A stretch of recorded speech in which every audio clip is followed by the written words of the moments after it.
Muito bem, pessoal, vamos corrigir agora as questões aplicadas pela Fundatec na prova de legislação do concurso da Prefeitura de Porto Mauá no dia 15 de setembro de 2019. Vamos ver essa prova, que ela é muito importante, porque é uma das primeiras provas que a Fundatec passou a cobrar o Código Tributário para todos os cargos. Vamos ver então como que esse conteúdo de legislação foi cobrado. Primeiro, neste vídeo, para os cargos de nível médio, cargo de fiscal, entre outros. Gravei também um vídeo para os cargos de nível superior. Você pode conferir os dois aqui no meu canal no YouTube. Lembrando que quem está se preparando para concursos públicos está convidado a vir estudar comigo. No meu site, gustavofregapane.com, eu tenho cursos direcionados de legislação para concursos de prefeituras aqui do Rio Grande do Sul. E também temos cursos de outras disciplinas lá no site que também vocês podem conferir para ter a melhor preparação. Chega de conversa, vamos corrigir a prova. Pessoal, a questão 11 aplicada para essa prova envolve a lei orgânica. Um fato que chamou atenção, muitas questões sobre a lei orgânica nas duas provas, tanto de nível médio quanto nível superior. Quanto ao regime jurídico dos servidores, em uma prova foi mais cobrado e em outra menos, assim como o Código Tributário. Numa prova apareceram 4 questões, na outra apareceram 2 questões. Então, o que foi um padrão é que o que mais caiu nas duas provas foi lei orgânica. A lei orgânica é que mais teve questões. E depois, da mesma forma, só mudando de nível médio ou superior a quantidade de questões. No nível médio cobraram mais questões de Estatuto dos Servidores, no nível superior cobraram mais questões sobre o Código Tributário. Então, se tu está estudando para algum outro concurso da Fundatec, é importante estudar bem todas essas normas, não pode negligenciar nenhuma delas. Pessoal, a questão 11 aqui, uma questão bem no estilo da Fundatec, que ela traz 3 ou 4 assertivas, nesse caso 4, e pergunta no final quais que são as corretas. Nessa questão, a 1 e a 3 estão corretas e a 2 e a 4 estão erradas. O que a banca fez aqui? Ela misturou as competências do município, que estão no artigo 6º, com as vedações, que estão no artigo 23. Por exemplo, é competência do município instituir e arrecadar os seus tributos. Está correto. Agora, não é competência do município exigir ou aumentar tributos sem lei. Isso é uma vedação. Quando o município quer aumentar um tributo, ele tem que fazer por lei. Então, aqui está errada a 2 e a 1 estava certa. 3, elaborar o orçamento é competência também, e a 4 está errada, porque conceder aumento de vencimento de salário para servidores que não incida na sua gestão é uma vedação. O atual prefeito não pode dar um aumento a partir do próximo prefeito. Teve um governador aqui no estado que fez isso. Isso não pode ser feito. Tu não pode dar um aumento para outro pagar. Tu tem que dar um aumento no teu mandato. Então, se o prefeito quer aumentar a remuneração dos servidores, tem que aumentar a partir de agora, não a partir do próximo mandato, certo? Muito bem, então a 2 e a 4 estão erradas, a 1 e a 3 estão corretas aqui. Ficamos no gabarito com letra B, que é o gabarito apresentado pela Fundatec. Este gabarito, então, está correto. Dessa questão, não vejo como recorrer. Foi uma questão bem elaborada e bem no estilo da Fundatec. 2 pontos que ela gosta bastante de cobrar, a competência e as vedações. Depois nós temos a questão 12 dessa prova, que envolve os bens públicos do município. E fala, são bens públicos de uso especial, exceto. Pessoal, por uma lógica, tu poderia acertar essa questão mesmo sem ter lido a lei orgânica. Por quê? O bem público ele pode ser de 3 tipos. De uso especial, de uso comum do povo e dominial. O bem de uso especial é o bem público que está sendo utilizado para alguma coisa específica. É o bem público que é utilizado, por exemplo, como sede da prefeitura, como uma escola, posto de saúde, hospital. Esses são bens públicos de uso especial. O bem de uso comum do povo é aquele bem que todos nós usamos, como as ruas, parques, praças, rios. E o bem dominial é aquele bem que pertence ao município, mas não está sendo utilizado para nada, que não tem uma destinação de interesse coletivo. Nessa questão, tu vai perceber que as praças estão de intrusas ali, porque uma praça é um bem de uso comum do povo e não de uso especial. Agora, um mercado público, um matadouro, recintos públicos de espetáculos e estações, uma estação de trem, por exemplo, são exemplos de bens de uso especial. listados assim no artigo 39. Então, a única que não está no artigo 39 aqui são as praças, e se tu soubesse que a praça é um bem de uso comum, tu já tinha matado essa questão.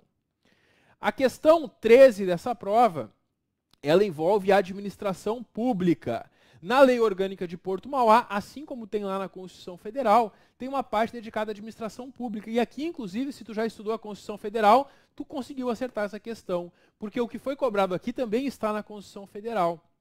A letra A é a correta, porque a publicidade dos atos, programas, obras, serviços e campanhas dos órgãos públicos, ela tem que ter caráter educativo, informativo ou de orientação social, sem constar nomes, símbolos ou imagens que caracterizem promoção pessoal. Não pode utilizar o dinheiro público para promoção pessoal de servidores ou políticos, não. E é isso que está dizendo aqui, que também está lá no artigo 37, parágrafo 1º da Constituição Federal. A letra A é a nossa resposta correta.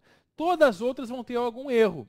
A letra B diz que os cargos, empregos e funções são acessíveis a brasileiros e estrangeiros. Até aqui estava certo.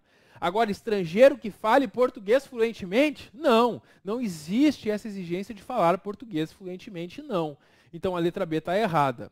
A letra C, o erro é que a contratação de temporário não é para atender interesse do prefeito, é para atender interesse público, interesse da coletividade, não do prefeito. A letra D está errada, porque diz que pode ser criada uma empresa por lei ou autorização do prefeito. Não, somente por lei. É necessário uma lei para ser criada, uma autorização não basta. E a letra E está errada, porque as obras e serviços são contratados por licitação e não por processo de seleção simples, como afirmou ali. Então, letra A é o gabarito na questão 13. Na questão 14, uma questão de VOF, e nessa questão aqui, o gabarito é C. Todas estão verdadeiras. A banca copiou do artigo 172. E aqui vai mais uma dica sobre a Fundatec. A Fundatec gosta muito de cobrar em provas esses artigos que são listas. Porque aí eles copiam e colam aqui, às vezes alteram uma ou outra e às vezes nem alteram, como é esse caso, que todas as 4 são verdadeiras. Todas elas foram retiradas do artigo 172. A questão 15 envolve o regime jurídico dos servidores, o Estatuto dos Servidores, aqui do município de Porto Mauá. Pessoal, sobre o Estatuto dos Servidores, existe uma coisa chamada função gratificada. Tu vai fazer o concurso e vai passar e tu vai ter um vencimento. Por exemplo, vamos supor que teu vencimento é de R$3.000. A esse vencimento pode ser acrescida uma função gratificada, se tu exercer uma função de direção, chefia ou assessoramento. E a questão está perguntando quem exerceu função gratificada. A Luísa, que pegou um cargo de direção? Sim. O Paulo, que pegou um cargo de assessoramento? Sim. A Cristina, que assumiu a função de chefia? Sim. A Miriam, que se aposentou? Não. A Miriam não pegou uma função gratificada. E quando tu pega uma função gratificada, assumindo uma função de direção, chefia e assessoramento, além dos R$3.000 do teu cargo, neste exemplo, tu vai ganhar mais um valor, por exemplo, R$2.000 da FG. Aí no fim do mês tu está ganhando R$5.000. É isso que é a função gratificada, que é exclusiva para quem tem cargo efetivo. Não pode dar uma FG para quem não é efetivo, que o efetivo é aquele servidor concursado no município, certo? Então, quem exerceu a função? Letra D. Somente Luísa, Paulo e Cristina, conforme este artigo 5º do Estatuto dos Servidores, que traz o conceito de função gratificada. E essa questão 15, ela mostra também o novo estilo da banca Fundatec, que ela passou a adotar agora no ano 2019. Até o ano passado, as questões da Fundatec eram Ctrl+C, Ctrl+V. Ela copiava um artigo que jogava e perguntava se estava certo ou errado. A partir deste ano, ela começou a elaborar um pouco mais as questões, exigindo do candidato não só a decoreba, mas sim o raciocínio. Por isso é importante entender bem as disposições da lei orgânica e principalmente do Estatuto dos Servidores, que é onde ela vem formulando mais questões desse tipo, certo? Então é isso. Questão 16 é para marcar a incorreta. E essa questão toda, ela fala de readaptação. Lembra o que é readaptação? É quando o servidor troca de cargo em razão de uma limitação de um problema que ele sofreu na sua saúde. E aí a banca trouxe as características da readaptação que estão no artigo 24. E qual é a única que está incorreta? A letra E, porque diz que ele foi reconduzido. Não, a recondução é quando o servidor volta para o cargo que ele ocupava antes. A readaptação é quando ele troca de cargo em razão de um problema na sua saúde, uma limitação que ele sofreu, física ou mental, por exemplo. Bom, pessoal, então aqui ficou letra E, já que era para marcar a incorreta, todas as demais trouxeram características da readaptação. Na questão 17, tem a situação do Cláudio.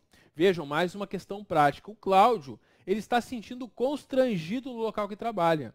E aí ele soube que tem vaga em outro lugar para o mesmo cargo que ele ocupa. Quando ele pede para mudar o local de trabalho, como é que se chama isso? Isso está lá no Estatuto, na parte de mutações funcionais, e tem o nome de remoção. Popularmente as pessoas chamam de transferência, eu quero mudar de lugar. Isso é remoção, certo? Conforme artigo 41, letra A, então, é o nosso gabarito na questão 17. A questão 18 simplesmente pergunta o adicional por tempo de serviço. Isso muda de um município para o outro. Aqui em Porto Mauá, ele é de 5% a cada 3 anos. Então, a cada 3 anos, o servidor de Porto Mauá vai tendo um acréscimo de 5%. Esse é o gabarito que foi apresentado também pela Fundatec. Está certa essa 18. Questão 19. Vamos agora ver o Código Tributário. Código Tributário. E aqui nós temos uma questão sobre obrigação tributária principal e obrigação tributária acessória. O que é isso, professor? Qual é a diferença de uma obrigação principal e de uma acessória? A obrigação principal é a de pagar o imposto. A obrigação acessória é algo que tu tem que fazer em razão disso. Por exemplo, prestador de serviço. Qual é a obrigação dele? Pagar o ISS, que também é chamado de ISSQN, o Imposto sobre Serviços. Qual é a obrigação acessória dele? Lançar a nota fiscal. Porque ele lança a nota fiscal demonstrando a incidência do imposto. Então, pagar o imposto é a obrigação principal. Lançar a nota fiscal é a obrigação acessória, certo? Bom, e o que a banca fez aqui? Ela trouxe, então, 3 frases e perguntou qual delas se refere à obrigação principal, qual se refere à obrigação acessória. Essas frases estão no artigo 5º do Código Tributário, nos parágrafos 1º, 2º e 3º. E aí, a primeira e a terceira são casos de obrigação acessória, e a do meio é caso de obrigação principal, que é justamente o objeto, o pagamento do tributo. Pagar o tributo é obrigação principal. Tudo mais que tu tem que fazer é obrigação acessória, como são os 2 casos que foram colocados aqui, certo? Então fica a letra B, o nosso gabarito nessa questão 19. É o gabarito da banca, tá certo, não tem como recorrer também. Questão 20. Pessoal, a questão 20, ela fala sobre a capacidade tributária passiva. E aí, essa questão, ela simplesmente copiou o artigo 11. Porque o artigo 11 diz que a capacidade tributária passiva não depende da pessoa ter capacidade civil, como pessoa natural, não depende da pessoa natural estar sujeita a medidas que importem privação ou limitação de atividades, e não depende de estar a pessoa jurídica regularmente constituída, bastando que configure uma unidade econômica ou profissional. Como assim, professor? Não entendi nada disso. O que é capacidade tributária passiva? É ser obrigado a pagar imposto. Isso é a capacidade tributária passiva. E o fato da pessoa que exerceu a atividade que é tributada ser incapaz civilmente não afasta o dever de pagar o imposto. O fato dela estar proibida de funcionar não afasta o dever de pagar o imposto se ela funcionar de forma irregular.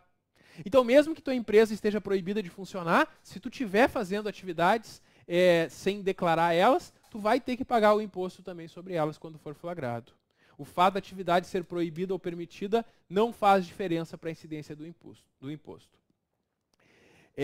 E também de estar a pessoa jurídica regularmente constituída, bastando que configure uma unidade econômica ou social. Tu não precisa ter uma empresa registrada lá na junta comercial. Se tu montou com alguns amigos uma sociedade e começou a fazer um negócio, tu já vai estar sujeito aos impostos, mesmo que a tua empresa não esteja com CNPJ registrado e tudo mais. É isso que significa esse artigo 11. E por todos esses motivos aqui, a letra E é o gabarito nessa questão, certo? Nesta prova de nível médio, pessoal, eu não vejo como recorrer de nenhuma das questões. todas as questões foram bem elaboradas. Na prova de nível superior tem uma possibilidade de recurso. Acessa o vídeo no canal que tu vai conferir a possibilidade de recurso sobre o Código Tributário lá na prova de nível superior, certo? Uma boa sorte e conta comigo para os próximos concursos.